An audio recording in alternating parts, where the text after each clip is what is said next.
കരൾ രോഗബാധിതനായ ബിനോജിനായി കട്ടപ്പന നഗരസഭ ജനകീയ സമിതി 50 ലക്ഷം രൂപ സമാഹരിക്കുന്നു. ഇടുക്കി ലൈവ് വാർത്തകൾ നിങ്ങൾക്കായി അവതരിപ്പിക്കുന്നത് Deepthi English medium nursery school Kattappana. Kattappana നഗരസഭയിൽ അമ്പലക്കവലയിൽ താമസിക്കുന്ന ബിനോജ് ബാലൻ പുത്തൻപുരയ്ക്കൽ എന്നയാൾ ദുബായിൽ അസുഖബാധിതനാവുകയും അബോധാവസ്ഥയിൽ ആശുപത്രിയിൽ പ്രവേശിച്ചപ്പോൾ കരൾ മാറ്റിവെക്കൽ ശസ്ത്രക്രിയ മാത്രമേ പ്രതിവിധിയുള്ളൂ എന്നുമാണ് അധികൃതർ അറിയിച്ചിരിക്കുന്നത്. അദ്ദേഹത്തിന്റെ ബോധാവസ്ഥയിൽ നിന്ന് തിരിച്ചു വരാൻ കഴിഞ്ഞിട്ടില്ല. ശസ്ത്രക്രിയ ദുബായിൽ അസാധ്യമായതുകൊണ്ട് രോഗിയെ എയർ ആംബുലൻസിൽ കേരളത്തിലെത്തിക്കുന്നതിനും തുടർ ചികിത്സകൾ നടത്തുന്നതിനും ഏകദേശം 50 ലക്ഷം രൂപ ആവശ്യമാണ്. നിസ്സഹായരായ ഭാര്യയും 2 പിഞ്ചു കുഞ്ഞുങ്ങളും മാത്രമാണ് ഇദ്ദേഹത്തിന് ഇവിടെയുള്ളത്. കട്ടപ്പന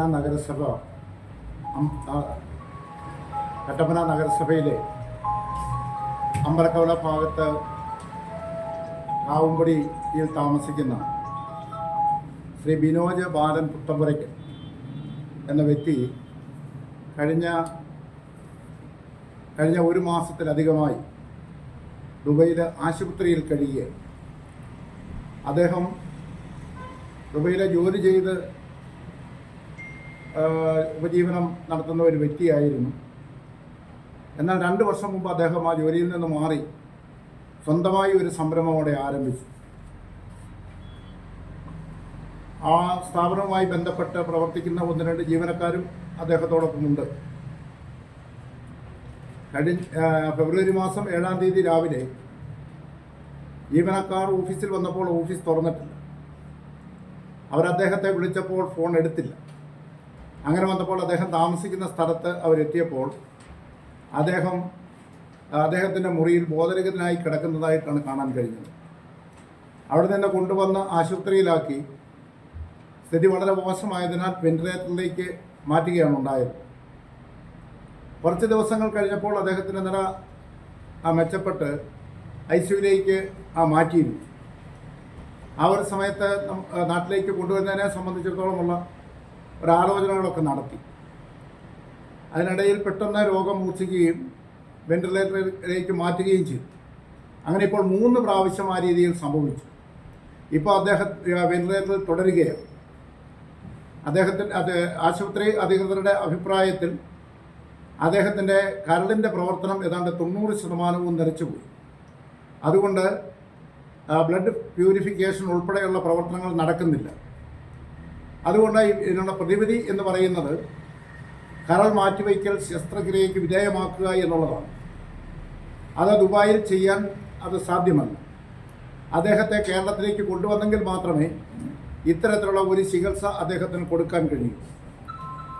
ഇപ്പോൾ അദ്ദേഹത്തെ ഒരു കേരളത്തിലേക്ക് മാറ്റുന്നതിന് അദ്ദേഹത്തിൻ്റെ ആരോഗ്യസ്ഥിതി ഒട്ടും ഉചിതമല്ല. എയർ ആംബുലൻസിൻ്റെ സഹായത്തോടു കൂടി മാത്രമേ അദ്ദേഹത്തെ കേരളത്തിലേക്ക് മാറ്റാൻ കഴിയൂ. അപ്പോൾ അത് എയർ ആംബുലൻസിന് തന്നെ ഏതാണ്ട് 20 ലക്ഷം രൂപയോളം ചെലവ് വേണ്ടിവരും. നമ്മൾ അമൃത ആശുപത്രിയുമായി ബന്ധപ്പെട്ട് കേരളത്തിലേക്ക് കൊണ്ടുവന്നാൽ അദ്ദേഹത്തിൻ്റെ ചികിത്സ തുടരുന്നതിന് വേണ്ടിയിട്ടുള്ള പ്രാഥമികമായ ചർച്ചകളൊക്കെ നടത്തി കഴിഞ്ഞിട്ടുണ്ട്. പക്ഷേ അവിടെ നിന്നും ഇങ്ങോട്ട് ഷിഫ്റ്റ് ചെയ്യുന്നതിന് അവരും ദുബൈയിലെ ആശുപത്രിയും അതോടൊപ്പം തന്നെ ഇവിടുത്തെ ആശുപത്രിയും ഒരുപോലെ അക്കാര്യത്തിൽ ഒരു ധാരണയിലെത്തേണ്ടതായിട്ടുണ്ട്. അപ്പോൾ അവിടെ നിന്നും മാറ്റുന്നതിനുള്ള ആരോഗ്യസ്ഥിതി ഉണ്ടായെന്ന് അവർ സാക്ഷ്യപ്പെടുത്തുകയും അങ്ങനെ മാറി വരുന്ന ഈ രോഗിയെ ഇവിടെ സ്വീകരിക്കാൻ സന്നദ്ധമാണ് എന്നുള്ള ആശുപത്രിയുടെ കൺസെൻറ്റും ഇത് രണ്ടും ആവശ്യമാണ്. എന്തായാലും രോഗിയെ ഇങ്ങോട്ട് ഷിഫ്റ്റ് ചെയ്യുന്നതിനാവശ്യമായ സർട്ടിഫിക്കറ്റുകളെല്ലാം നമ്മൾ കൊടുക്കുന്നതിനുള്ള നടപടികൾ നടത്തിക്കൊണ്ടിരിക്കുകയാണ്. ആശുപത്രിയിലെ അവിടുത്തെ ബില്ല് തന്നെ വലിയൊരു തുകയായി കഴിഞ്ഞിട്ടുണ്ട്. അവിടെയുള്ള മലയാളി സംഘടനകളുടെയും അതോടൊപ്പം തന്നെ അദ്ദേഹത്തിൻ്റെ കൂട്ടത്തിൽ ജോലി ചെയ്തിരുന്ന ആളുകളുടെയും ഒക്കെ സഹകരണത്തോടു കൂടിയാണ് ഇപ്പോൾ അവിടുത്തെ കാര്യങ്ങൾ നടക്കുന്നത്. ഇവിടെ അദ്ദേഹത്തിന് ഭാര്യയും അതോടൊപ്പം തന്നെ 1-ാം ക്ലാസ്സിലും പ്രീ സ്കൂളിലും പഠിക്കുന്ന 2 കുട്ടികളുമാണ് ഉള്ളത്. അപ്പോൾ ഇവിടുത്തെ അദ്ദേഹത്തിൻ്റെ വീടും അതോടൊപ്പം തന്നെ ഇവിടുത്തെ ബാക്കി സാഹചര്യങ്ങളൊക്കെ ലോണും ഒക്കെ ഉള്ളതുകൊണ്ട് വലിയ ബുദ്ധിമുട്ടിലാണ് കാര്യങ്ങൾ നിൽക്കുന്നത്. അദ്ദേഹം ഓരോ മാസവും അയച്ചു കൊടുക്കുന്ന ചെറിയ തുക കൊണ്ടാണ് ഓരോ മാസത്തെയും കാര്യങ്ങൾ കുടുംബം നടത്തിക്കൊണ്ടിരുന്നത്. അപ്പോൾ അദ്ദേഹത്തിൻ്റെ ഭാഗത്തു നിന്നും പണം കിട്ടാത്ത ഒരു സാഹചര്യം വന്നപ്പോൾ ഇവിടുത്തെ അവരുടെ ജീവിതവും വലിയ ബുദ്ധിമുട്ടായി കഴിഞ്ഞിട്ടുണ്ട്.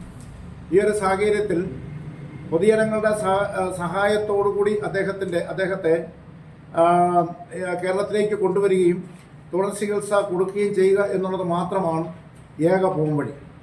അതുകൊണ്ട് ചികിത്സയ്ക്ക് നഗരസഭയുടെ നേതൃത്വത്തിൽ ഒരു ജനകീയ സമിതിക്ക് രൂപം നൽകുകയും ജനകീയ സമിതി ചെയർമാനായി നഗരസഭാ ചെയർപേഴ്സൺ ജോയി വെട്ടിക്കുഴി ചെയർമാനായും Malanad SNDP union president Biju Madhavan കൺവീനറുമായി തെരഞ്ഞെടുത്ത് ചികിത്സാ ധനസഹായത്തിനായി യൂണിയൻ ബാങ്ക് കട്ടപ്പന ശാഖയിൽ 35220100425006 എന്ന നമ്പറായി ബാങ്ക് അക്കൗണ്ട് എടുക്കുകയും ചെയ്തിട്ടുണ്ട്.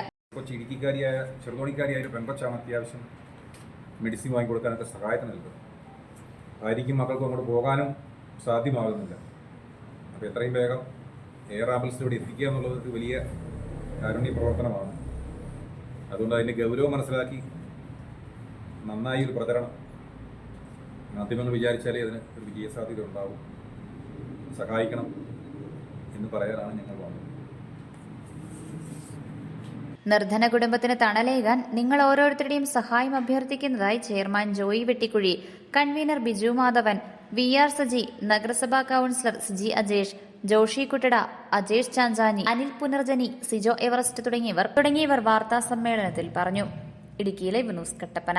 ഇടുക്കി ലൈവ് വാർത്തകൾ നിങ്ങൾക്കായി അവതരിപ്പിച്ചത് കുഞ്ഞുങ്ങളുടെ ഭാവി സുരക്ഷിതമാക്കൂ. Deepthi English medium nursery school Kattappana.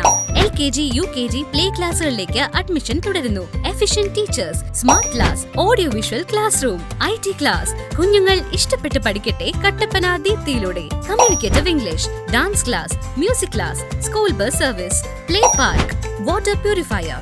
നിങ്ങളുടെ കുട്ടികളുടെ അഡ്മിഷൻ ഇന്ന് തന്നെ ഉറപ്പാക്കൂ.